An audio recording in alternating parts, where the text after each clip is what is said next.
तर मंडळींनो, हॉटेलमधून शिपवर आलो आणि आज आहे माझा शिपवरचा पहिला दिवस.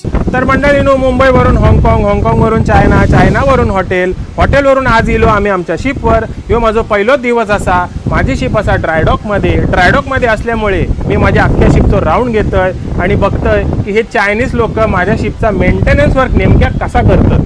ड्रायडॉक म्हणजे शिपला जमिनीवर चढवले जाते आणि अख्ख्या शिपचा मेंटेनन्स वर्क केला जातो. याला बोलतात हायड्रोब्लास्टिंग. म्हणजे पाण्याच्या प्रेशरच्या मदतीने गंजलेला भाग काढला जातो, तो सुद्धा 1000 ते 1200 बारच्या स्पीडवर. शिपच्या सर्वात पुढच्या भागात गेलो आणि पाहिला सगळा सावळा गोंधळ. हे जाडजूड असलेले रश्या ह्यांना मुरिंग रोप्स असं म्हणतात आणि हेच रोप्स शिपला धक्क्याकडे जोडून ठेवतात. ह्या रोप्सची पॉवर एवढी आहे की अख्ख्या शिपला होल्ड करून ठेवते आणि ह्याला बोलतात फिगर ऑफ 8. म्हणजे कोकणी भाषेत सांगायला गेलं तर फिगर ऑफ नागोबा. आणि माझ्या शिप सारखं इतर शिपचं पण मेंटेनन्स वर्क या ड्रायडॉकच्या यार्ड मध्ये चालू होतं आणि एक्स्ट्रा प्रोटेक्शन साठी ड्रायडॉकच्या यार्ड वाल्यांनी बांधली होती माझ्या शिपला ही भली मोठी साखळी. शिप वर येण्यासाठी आणि खाली उतरण्यासाठी लावण्यात आली होती ही भली मोठी शिडी, ज्याला शिपिंग मध्ये बोलतात गँगवे. शिपच्या सर्वात मागच्या बाजूला लावण्यात आला होता हा डेंजरचा बोर्ड, म्हणून मी तिथेच थांबून व्हिडिओ शूट करू लागलो आणि या अख्ख्या परिसराला बोलतात ड्रायडॉक.